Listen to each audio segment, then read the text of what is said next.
everybody. I'm glad you're here. I am Gail Worth, founding board member of the MPDA National Powersports Dealer Association. I own Shawnee Cycles and Powersports in Shawnee, Kansas, and I recently owned a Harley-Davidson dealership in Kansas City, Missouri, Gail's Harley-Davidson. I am at Sturgis Bike Week, and I am thrilled to announce that this is a historic high in terms of participants and also spending, with more than ever before in history. This is huge for the motorcycle industry. It shows that our sport is thriving. Many of us dealers just need to better plug into it. That is what the MPDA is striving. Thank you for participating in our EDGE webinar. The MPDA is dedicated to helping our industry grow by promoting excellence, supported by a strong foundation of development, growth, and education. This is what we call EDGE. With us today are Andy Spears and Jane Saxon from CBIZ. CBIZ is one of the largest accounting firms in the country with offices all across the U.S. CBIZ not only specializes in audits and tax returns, but they also offer services like payroll, employee benefits, insurance, kind of like a one-stop shop to support your business. I had no idea until I met these guys that they do so much. We got CBIZ professionals, Jane and Andy. They are backed by popular demand, and they're here to break down the latest updates in the Big Beautiful Bill Act. They're going to give us sharp focus on powersports dealers and how they can benefit from new deductions and the eligibility requirements. So I'm happy to see, real quick, there's so many people on this webinar, and it thrills me to death because this is chock full of information for anybody looking to get ahead of the curve. Jane, Andy, take it away. All right. Well, thank you, Gail. What a great backdrop you have there. We're excited to feel like we're a little bit of a piece of Sturgis today alongside you. So very fun and so exciting that the event is such a success this year. I think it's a great indicator of where the economy is growing, recovering from where we've been the last couple of years, and a great leading indicator for, like you said, your industry. And we're excited to be a part of that. Like you said, we offer a lot of special accounting services. We do the traditional audit tax. We also provide payroll consulting, 401k, insurance benefits. But I think what really is key for your industry is that we specialize in dealerships. We have a team that is all we do is work with dealers like you all day long, all day, every day, all year. So we are going to talk today about the One Big Beautiful Bill Act, what impact it has on you, some good things. And I do think there are a lot of good things for your organizations in this bill. And it's really important for you guys to take advantage of these new opportunities. I always tell my dealers that if you're not taking advantage of it and your competitor down the street is, you're at a competitive disadvantage because they're keeping more of their hard-earned dollars in their business and putting it back to work for them. So hopefully we'll share some insights today and some nuggets for you to take home that you can put to play that provide benefits. I think, Andy, we've got some slides we can throw up. I'll give a little bit of introduction to CBIZ, and then we will roll into which provisions of this new tax legislation should spur some questions for you and might benefit you. Sound like a plan? Sounds good to me. All right, Andy, can you share your share our screen here? Is that up? Can you see it? I see it.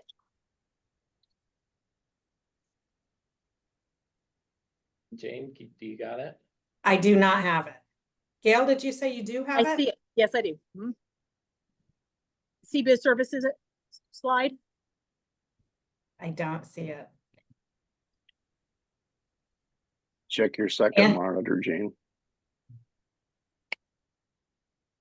Let's see. Sorry, guys. Technical difficulties. It could be all in me. I don't see it. Andy, let's flip to you. You know this as well as I do. So rather than delay all the fine folks on our show today, why don't you roll through this until I figure out where it's at? Yeah, no worries.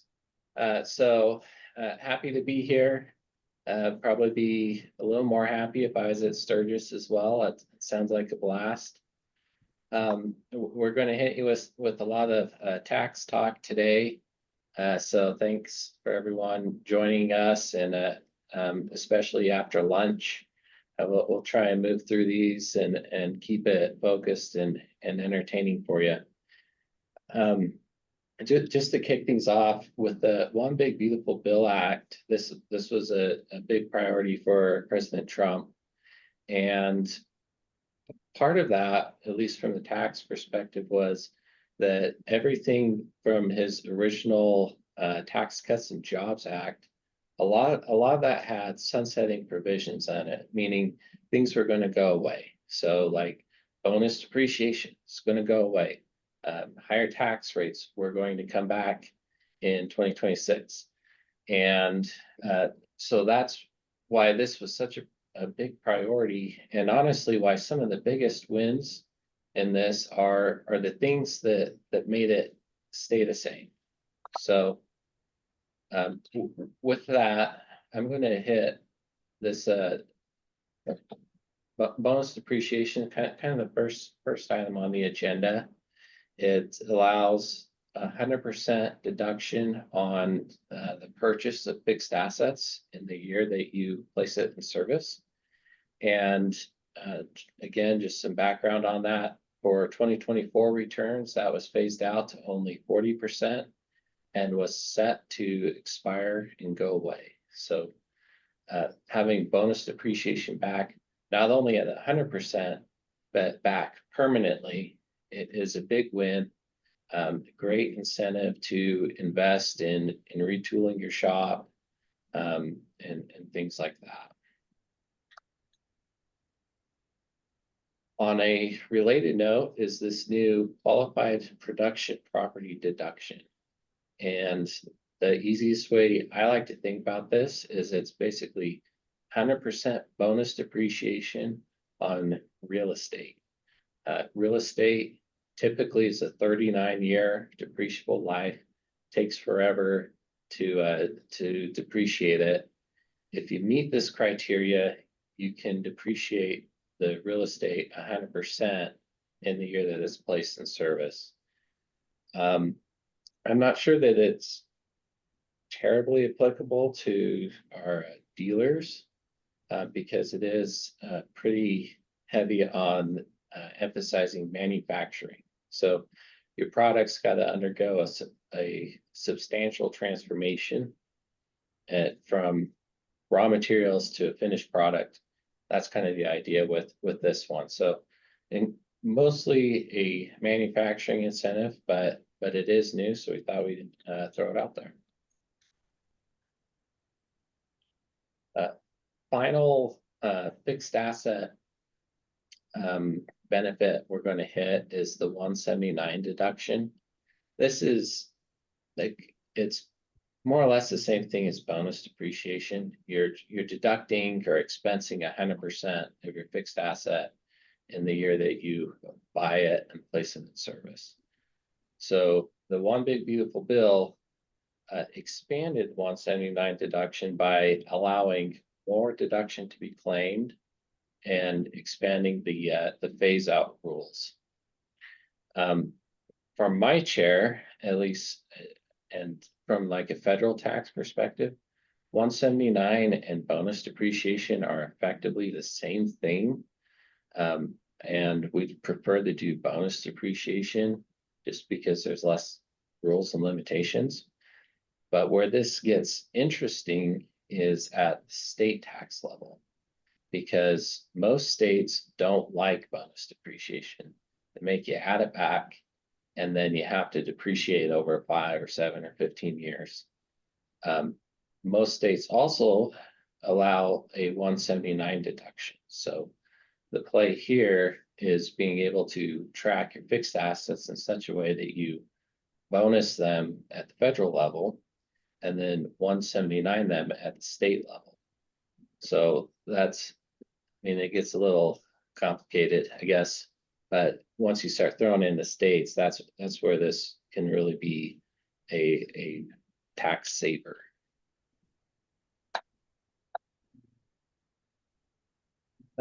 Just to lighten things up, wrap it up with the fixed assets and depreciation. Some things are obvious, you know, equipment, furniture, fixtures, shelving. That gets bonus. It's short year life. Other things are not so obvious, and that comes to your building, your real estate stuff. So cost segregation study is something that we do where we look at a real estate, look at your storefront and go through and say, well, this is decorative lighting or display lighting. We can depreciate that over 7 years instead of 39. This is a wall display. That's a 7-year property. That's not 39. It's something that can really be really advantageous because you're pulling stuff out of this long-lived asset and expensing it, well, catching up the depreciation on it as if it's shorter lived. So super advantageous, specifically with real estate. And Jane, did you have anything you want to add about cost segregation studies? I'm back. I got slides. I'm back in the game. So Andy, thank you for going through all that. The one summary that I want to add around all of the depreciation opportunities we have is, as Andy said, this is not a one size fits all. It's not a one or the other. There's also an interplay with floor plan interest and bonus depreciation. And as Andy said, sometimes bonus depreciation is better. Sometimes 179 is better from a state perspective. Sometimes we don't take bonus depreciation because we have floor plan interest in our play. When you're working through your tax planning during the year, and right now, which is prime time for tax planning, you want to consider how all of those play together and look at it's an equation. It's actually kind of an algebraic equation. You want to pick the best pieces of each for the maximum tax deduction or tax benefit. So it's not a one size fits all. So I would say as you're, working through this, make sure that you're talking about do 1, 2, 3, what if these make sense together and how do we use each to maximize the best outcome for you guys? And same on the cost seg. That is a key piece and we want to plug in the pieces of the puzzle so we get the best outcome. Let's go on to our next slides. So what more we've got for us. So research and experimentation, or you've probably heard it referred to as R&D in the past. This is an area, first of all, that a lot of businesses miss an opportunity because they think R&D is scientific in nature or high level. R&D, the ability to have research and development doesn't mean you have to create something new to this world or new to the industry. You're creating a process or something new to you. So it is possible for dealerships to have R&D expense that could qualify for R&D credits that are very lucrative on the federal level, and in some states, even more lucrative at the state level. There were changes in the last 5 years to R&D, how we were able to treat it. It went from being credits and that we could take in 1 year to being amortized over a 5-year period. And now we're back to a much more lucrative use of R&D.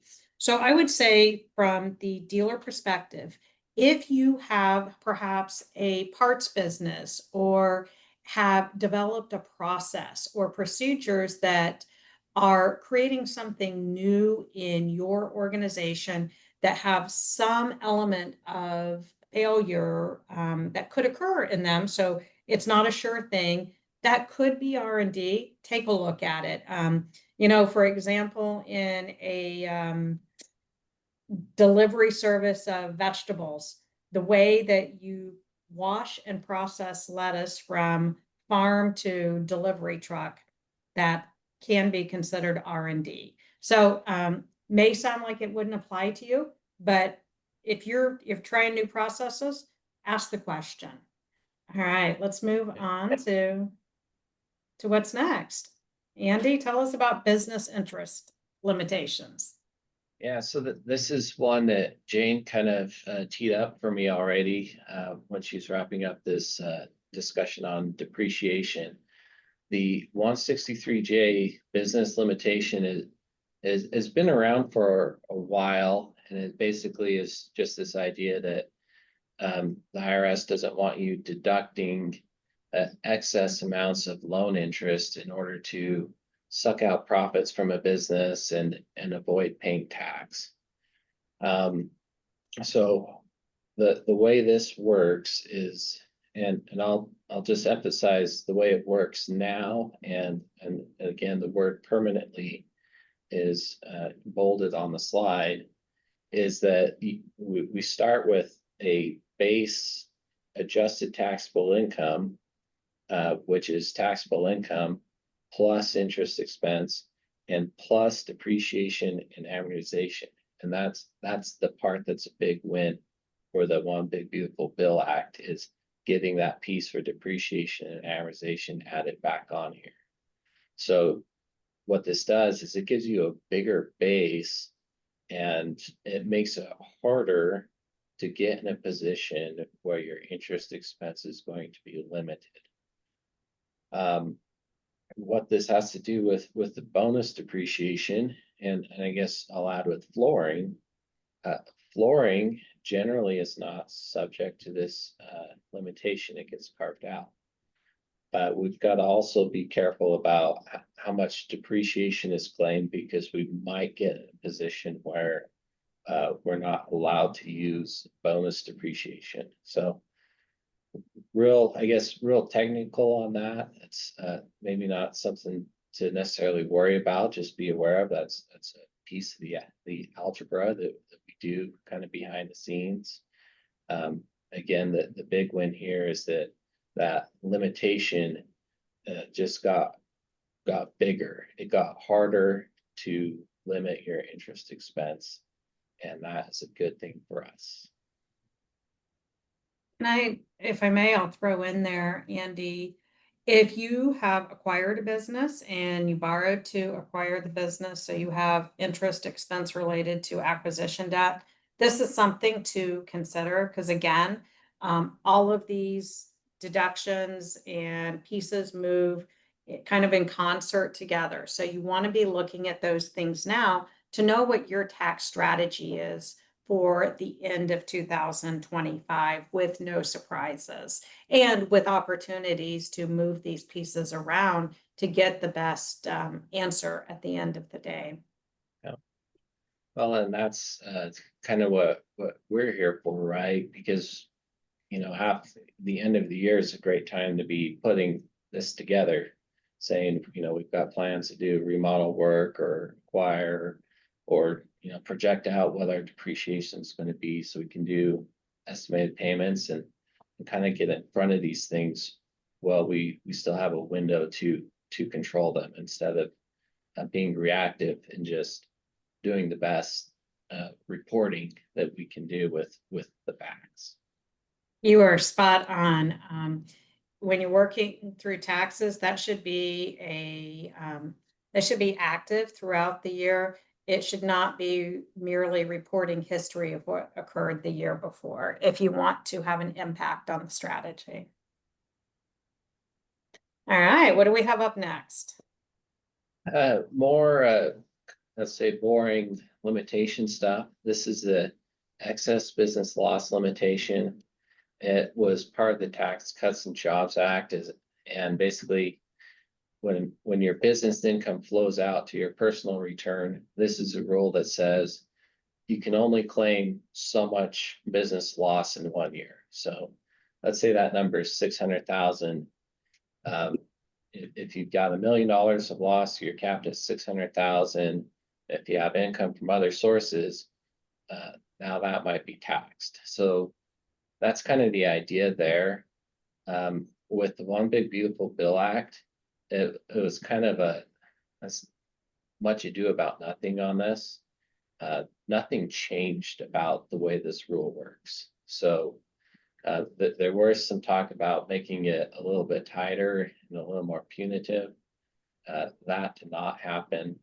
And effectively, what happens with these excess losses is they get chucked into your net operating loss bucket, and they can be utilized 100% in the next year. So it's really mechanically, it's just at worst, a 1-year deferral of that loss. And that's the way that it's been, and that's the way that it's going to be going forward.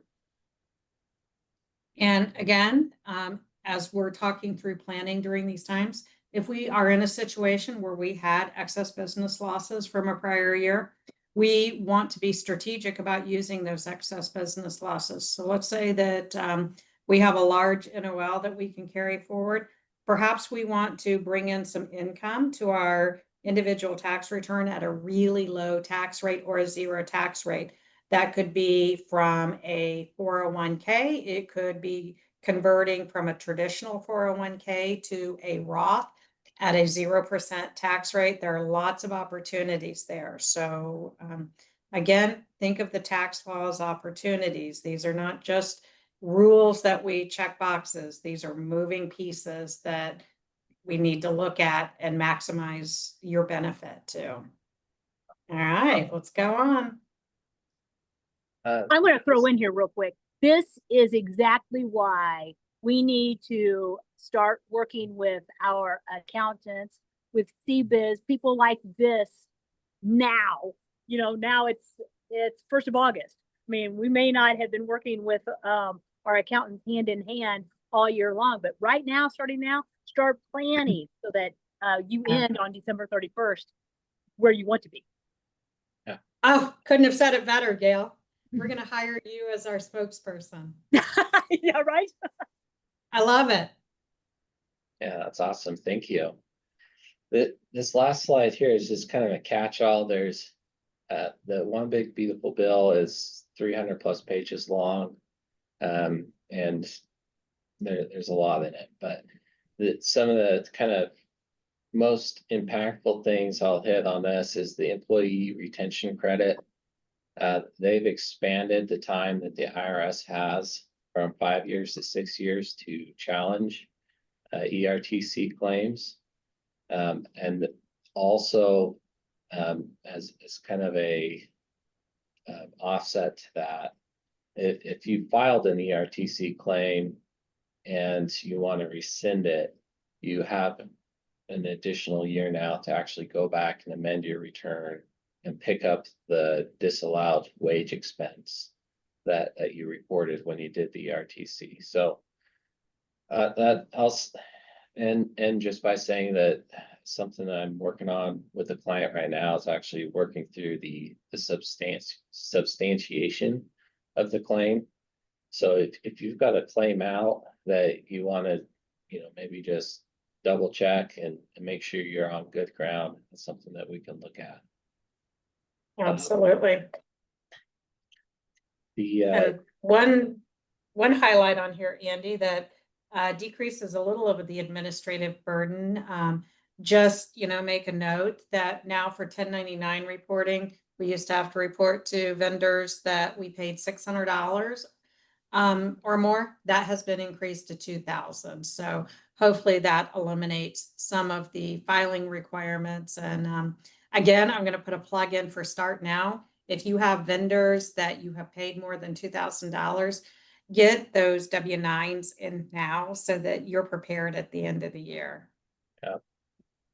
And I'll just add that this provision is effective beginning in 2026. So that is right. Thank you for that clarification, Andy. Yeah. You don't like 1099s, neither do we. It's a lot of extra paperwork. So. We don't. But so you're saying that the 1099 that threshold for payments starts in 2026, or it is in 2025? 2020. It starts in 2026. Okay. 2,000 or more next year, but for this year, still 600. But get those W-9s in now, for any vendor that you have already paid that $600 or more. It'll just make life easier. And the IRS is serious about that. We deal with notices where they request copies of the W-9s. If you don't have them, it's so hard to go back and get them later. So get those in your files now. Yeah, I threw in a special slide. Gail, this one's for you. Do you want to give us a nice recap on what LIFO is? Oh man, I tell you what, I found so much information about LIFO from last week's or the week before's seminar. It was so eye-opening. I thought last in, first out was just simply how you sold stuff, but it's really not. It's how you pay your taxes, and that's pretty much all what I learned in a nutshell. That it's highly beneficial if we start taking advantage of this. Yeah, thank you. Yeah, it's no change to what you do. It's just a accounting journal entry that we do on the back end that basically says you sold the most expensive inventory first. So inflation, nobody likes it, but it's a really good thing if you're on LIFO because it helps you on the tax savings. Yeah, so go back and rewatch that webinar if you haven't already. It's huge. Yeah. Yep. LIFO can save you a fair amount of money if we're in a situation where we've got inflation, higher interest rates, and a significant amount of inventory. So if you check one or two of those boxes or all three, ask the question. Yeah. All right. So we talked about business provisions. We're going to roll into individual tax provisions. So these are things that are going to be new on the 1040 side.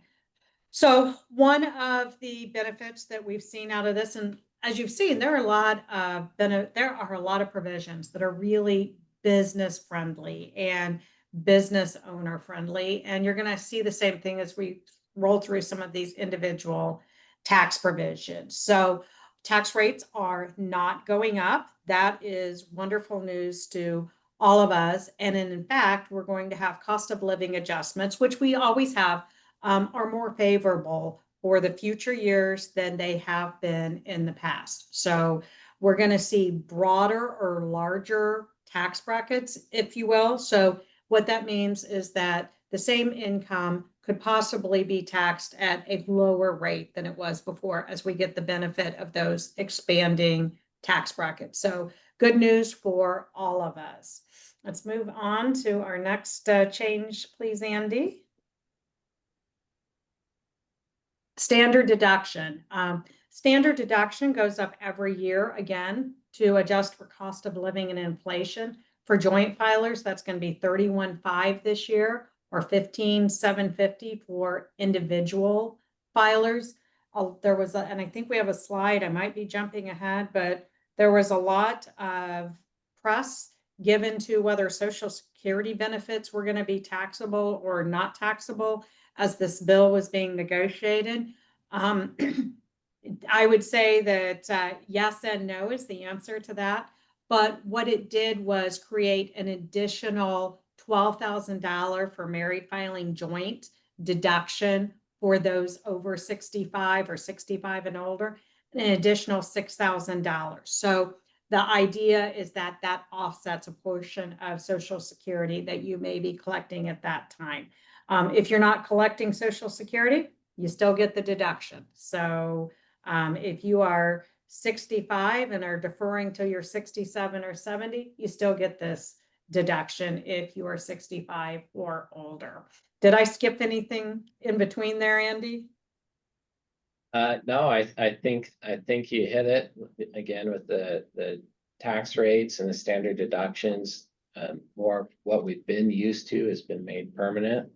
A little extra benefit with the inflation adjustments, and then with the senior bonus, as we're calling it. If you're old like me, you may have gotten an email from the Social Security Administration saying that your Social Security is tax exempt. That is not correct. It is just this additional personal exemption or standard deduction, if you want to call it that, that is reported on your 1040 individual tax return. All right, so this was a win. A few years back, there was a lot of press given to the inability to deduct state and local taxes, especially for those of you in the coastal states in California, East Coast, New York, where we have high tax rates. That was a huge loss. We pay a lot in state tax and we couldn't deduct it as an itemized deduction. Almost every state went to a workaround for that by creating a pass-through entity deduction for those of us who are business owners and have flow-through income. Most of us still had those significant taxable state income that was outside of the pass-through entity tax, be that real estate taxes, income taxes, etc. The good news is that limit has gone from 10,000 to 40,000. It does start to phase out at the higher income levels, beginning at $500,000 of income. However, this is a real win. And again, an opportunity to look at how we're managing our state taxes right now as we're in the midst of the planning stages for 2025. We want to make sure that we are maximizing the use of our itemized state and local tax deduction alongside our pass-through entity deduction from our business and getting the advantage of both of those. So, and this increase is right now only temporary until 2029. We hope that this will sometime be permanent and be adjusted for inflation like tax brackets and standard deduction, but for right now, it is temporary. So take advantage of it while it's here. It's a permanent tax decrease for you in the years it's available.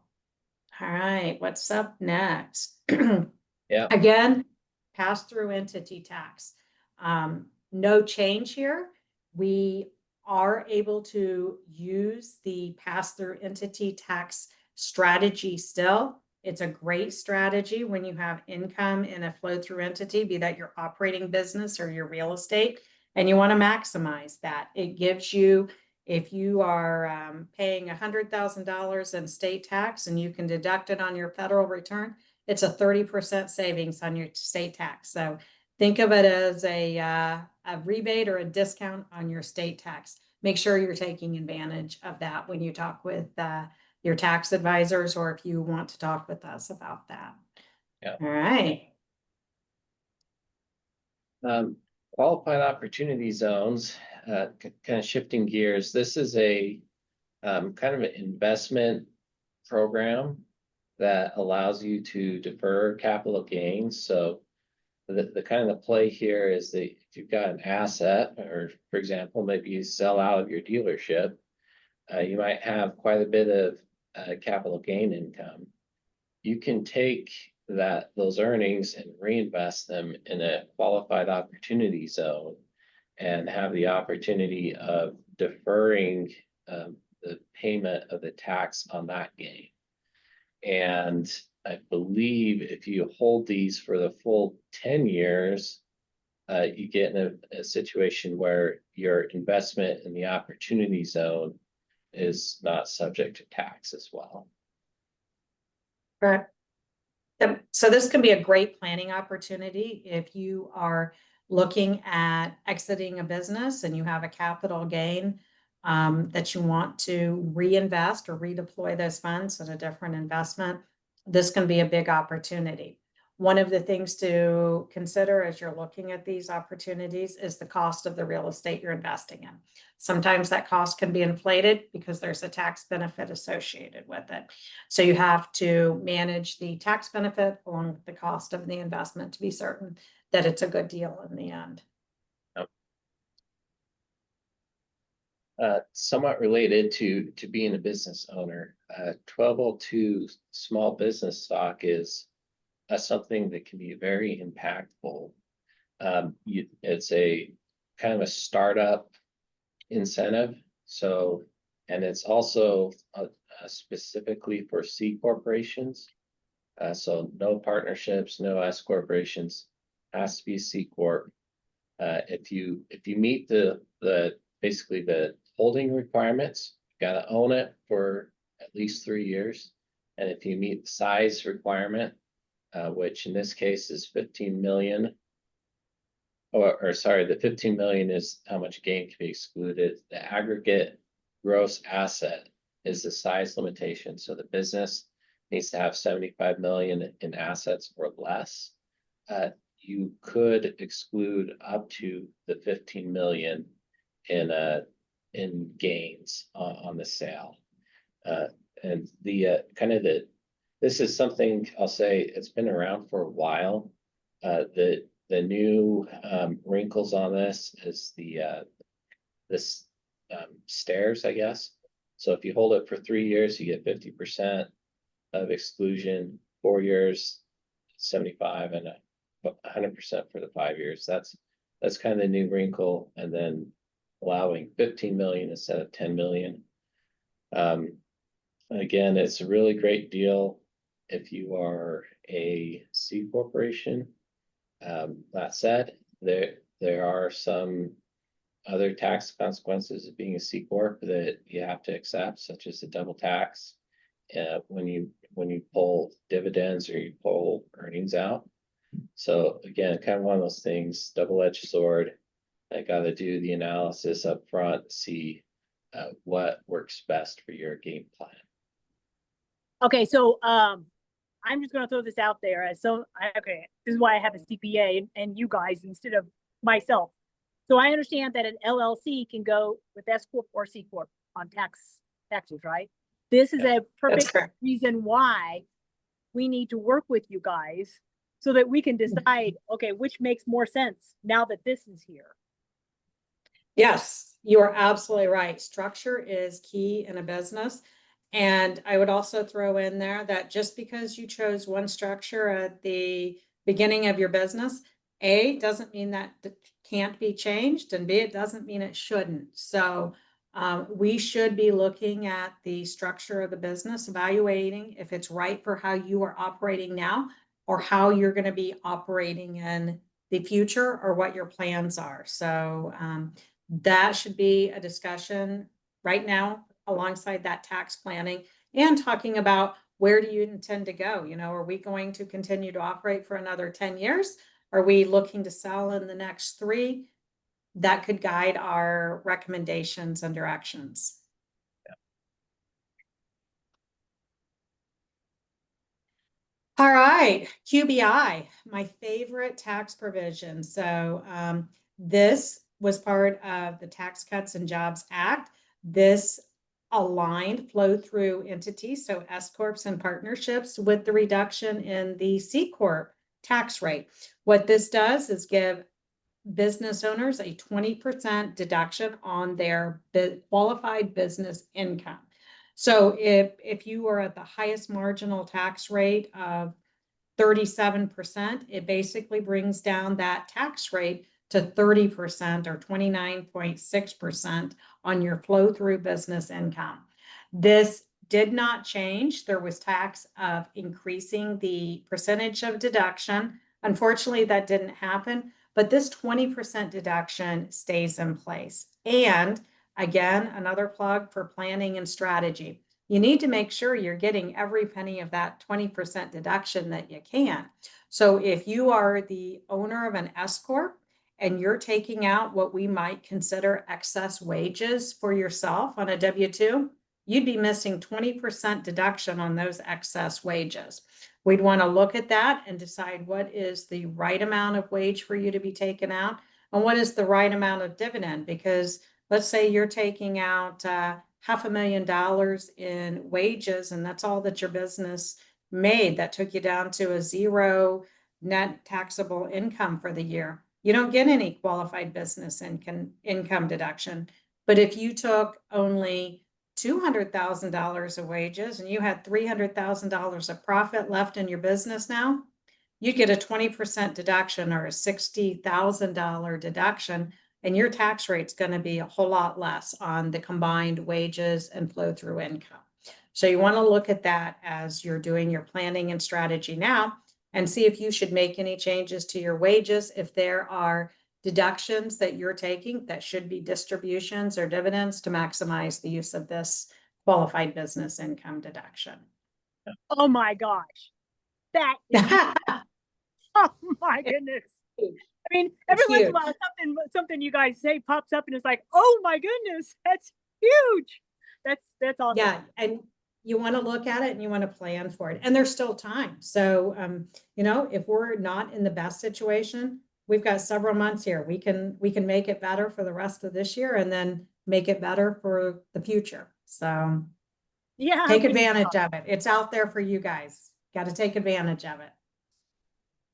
I wasn't sure if Jane was being sarcastic or not about saying this is her favorite tax provision. Oh, I'm not. It is. It's at least from our chairs, it's a very complex piece of legislation. But from your chairs, it's a tax benefit you get that doesn't require you to spend money. So yeah, it's a simple change. Yeah, exactly. Yeah.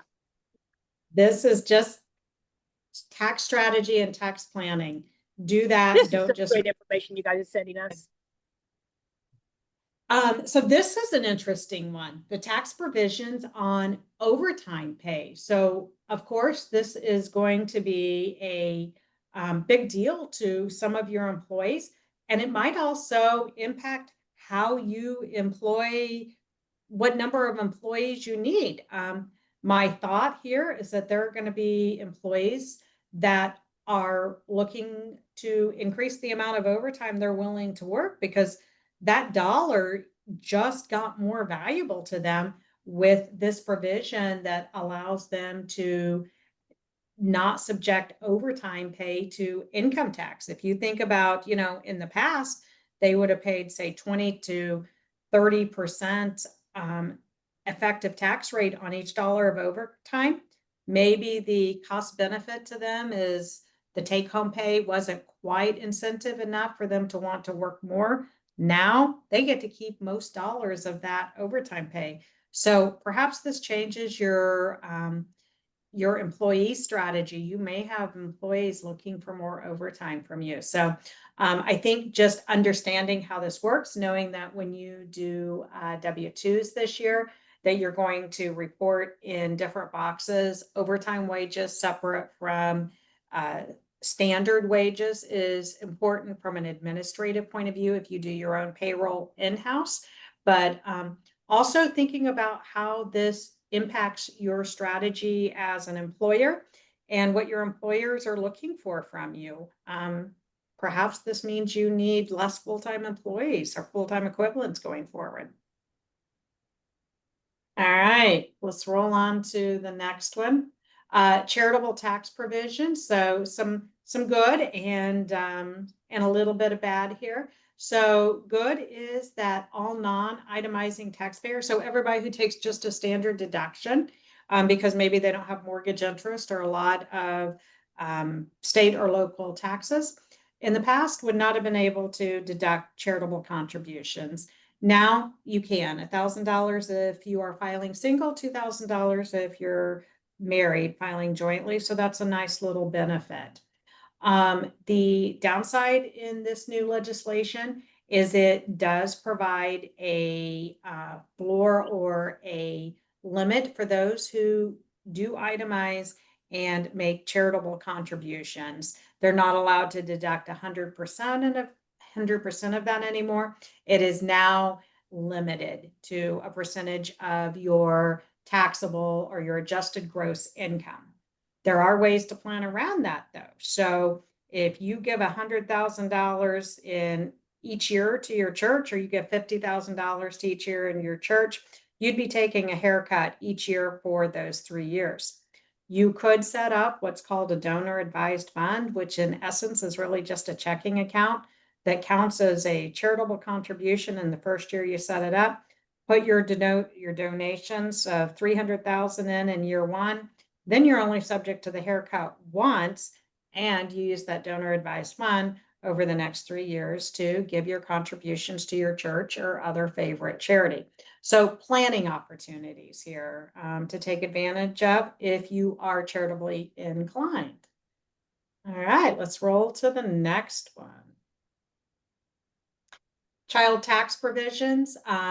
Again, the child tax credit was extended permanently, which is good, and increased. So as you see here, we went from 2,000 to 2,200 for qualifying childs beginning in 2024. So if you haven't filed your tax return, you're going to see that benefit jump up, and that's going to be inflation adjusted each year. And again, phased out at higher income levels. All right. Let's Andy, see. fill us in on some of the additional provisions. Yeah, I feel like we're starting to get into the miscellaneous box here. Mhm. The one that I want to hit on is the itemized deduction limitation. The last several years, we haven't had that. If you go way back in time, there's this thing called the Pease limitation, which honestly, I've forgotten how that works.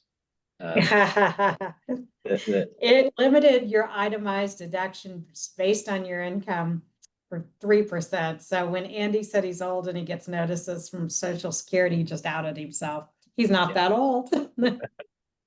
Yeah, you got me. What's interesting about this new limitation, again, this is one of those things where they're trying to generate more revenue for the IRS, is that it's a basically capping the rate. So the highest income tax rate is 37%, but the highest itemized deduction rate is 35%. So you get in this situation where if you're in the 37% bracket, you are paying a 2% tax on income that was otherwise sheltered by those itemized deductions. The other stuff, again, these are all kind of things that we haven't had for a while. A miscellaneous itemized deduction for tax prep fees, unreimbursed employee expenses, hobbies, those have been gone for a while and they're still gone. AMT is this alternative minimum tax. It's basically a 28% flat tax rate. We've permanently extended the higher AMT exemption amounts. Again, it's kind of what we've been used to the last couple of years. It's made permanent. It's a good thing for us. Yes. And again, I'm going to put a plug in for planning. If you know what AMT is and you were affected by alternative minimum tax, there are planning opportunities there. So be certain as you're working through your planning that you ask that question as well. All right, tax provisions for mortgage interest. So mortgage interest has always been limited for your principal residence as an itemized deduction. It still is. It does allow that certain mortgage insurance premiums. So if you have less than 20% down on a home, you might have to pay mortgage insurance premiums. Those can be deducted as qualified interest. But as of right now, you are limited to interest on the acquisition cost of $750,000 of a principal home if you are married filing jointly, and $375,000 if you are married, or if you are single filing single. So keep that in mind. Houses are going up, prices are going up. You know, that probably has not kept up with an inflation in the manner that a lot of other deductions has, but and it does catch people. Sometimes they're surprised to find out that, you know, they've got a $900,000 mortgage and part of the interest on that is not deductible.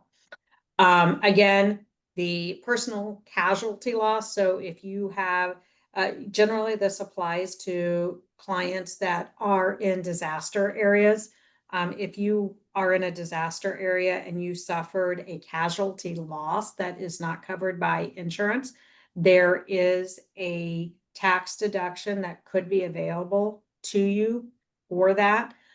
There are lots of complex rules around that to evaluate the amount of the casualty loss, the degree of the casualty loss, etc.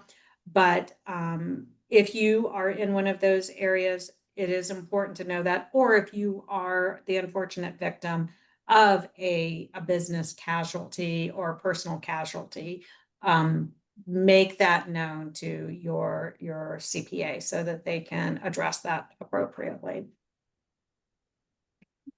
Some of the miscellaneous tax provisions. So, you know, the IRS always wins. If you like to spend some time and money in Vegas, most of the people that I talk to seems like they always win and never lose. So I suppose gambling losses don't apply to them because they're always winning. But if you happen to be one of those people who unfortunately has gambling losses, 100% of those losses are not going to be deductible, but it does offset some of your gambling winnings. So the takeaway here is that your gambling income may not be fully offset by gambling losses like it was in the past. If you won 100,000 in one game and you lost 100,000, those netted together and there was no impact. Now, if you won 100,000, you lost 100,000, you're only going to get a deduction for 90% of that 100,000 you lost. You're going to pay tax on 10%. So the IRS is the house winner out of Vegas, it looks like. Moving expenses, not deductible unless you are in the armed forces. So this permanently repeals that deduction. Probably didn't apply to a lot of our clients, but just an FYI, if you have employees that may be relocating from other areas, that moving expenses are not deductible. Now, I'll just add, if you got some extra coin for gambling, you might as well buy a new motorcycle, right? That's exactly right. Love it. So this is a almost kind of a save the best for last provision. Yep. I know that our the last newsletter from the NPDA covered this very well as a big win. The interest deduction on domestic auto purchases is a above the line deduction, so you don't have to be an itemizer like with like mortgage interest on a house. It's above the line deduction for interest on loans used to purchase American made cars. I'd say there's some wiggle room on what exactly American made cars means. It does mean motorcycles. For one, yes, it does mean motorcycles. It does mean, you know, on highway or on road use. I think the intent here is trying to capture a vehicle that's used for your day-to-day life and commute. American made is, I want to say final assembly is made in America. That's not quite how it reads, but that's kind of the idea is the vehicle is substantially complete in a American factory or location and could be operational plus or minus some setup by the time it gets to the dealership. So a $10,000 deduction. It does have a cap up to 200,000 married filing joint. This one's an interesting one because it does go away. So it's a 2025 through 2028 is when this is available. And I believe it's only on new vehicles. Yes. And this is a great sales tool. So we're always looking at ways that we encourage our customer. This is something that if you educate your salesmen, I mean, they certainly probably shouldn't just give tax advice, but this can be a sales tool that they can talk through, and perhaps you could share examples with how this might benefit your customer on a monthly basis. Because if they are looking at a tax deduction for the interest, let's say They get a $10,000 tax deduction, and they're in the 22% bracket. That's $2,200 of cash savings they're going to have. If you divide that by 12 months, that's getting close to $200 a month of tax benefit that they could get to help offset the cost of the payment that they are now taking on. And they can go in and adjust their W-4s with their employer so that they see the decrease in that tax withholding on a real-time basis. So they, of course, I'd give the caveat they should contact their tax advisor, but this can be a real monthly cash savings for somebody who is looking to get into a unit and help to offset some of the cost of that monthly payment. So I think it could be an effective sales tool. Green.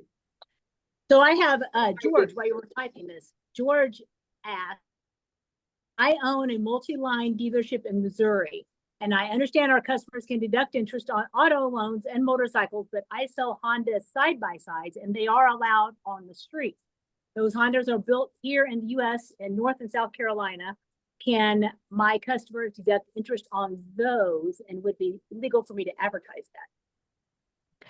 So we would need to confirm with the manufacturer that those meet the requirements, because ultimately, similar to the EV, the manufacturer is going to put out a list of models that this applies to. But yes, it sounds to me like if that is a street legal vehicle that is licensed as a passenger vehicle, and it meets the requirements of being assembled and manufactured domestically, yes, I think that would meet the requirements. Yeah, it definitely gets a little more in the gray area on that one. Great question. All right, some estate and gift tax provisions. So good news is that we had some fear in the beginning of the year that we would see the sunsetting of estate and what we would refer to as death tax limitations, that we would not be able to transfer the same amount of wealth to our heirs that we previously had been. Good news is that did not happen, and we are able to transfer 15 million per individual, and that will increase to reflect inflation as we go forward. It is important for everybody, no matter what your age, to consider estate and gift tax provisions. And you might say, I don't have any money I want to give away. I don't have a big estate. That absolutely could be true. But I would tell you that planning is key here. Regardless of age, this is not, if you are older, this is if you could get hit by a bus as you walk out of your dealership and across the street next week and you're 23. Planning and making sure that you have documents in place and a strategy in place for your family, your heirs, how you want things to move if you were not here to direct them.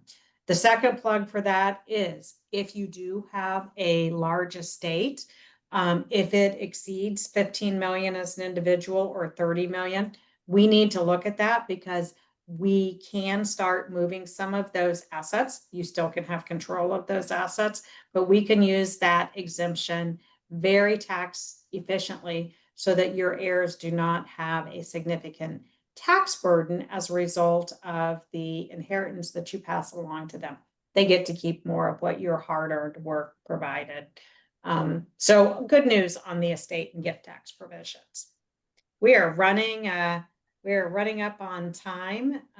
So we probably should wrap up here. It's been much, I guess, press about that this is an expensive bill for the United States.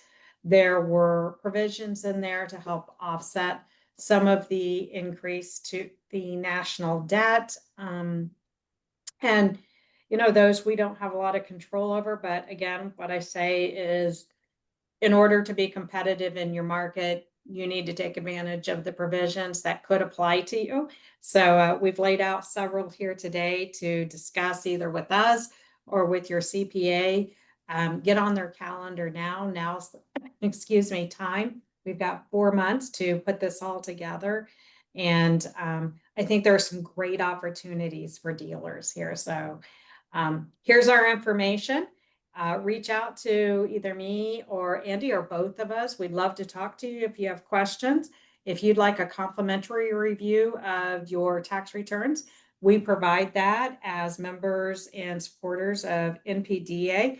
We're here to help grow the organization and help grow the industry. So happy to do that and give you some feedback. And we will be at the conference again. So come see us on September 20th, and we're hosting a cocktail hour on September 22nd. So we're excited to meet you in person and come up and say hello. We'll have a booth there. Thank you. Awesome. Thank you guys so much. Once again, Dealer Connect, come join us. It's in Columbus, Ohio, September 21st through the 23rd. Go to mpda.org for more information. Thank you. Thank Jane, you, Gail. Andy, Thanks you're for amazing. having us. Thank you.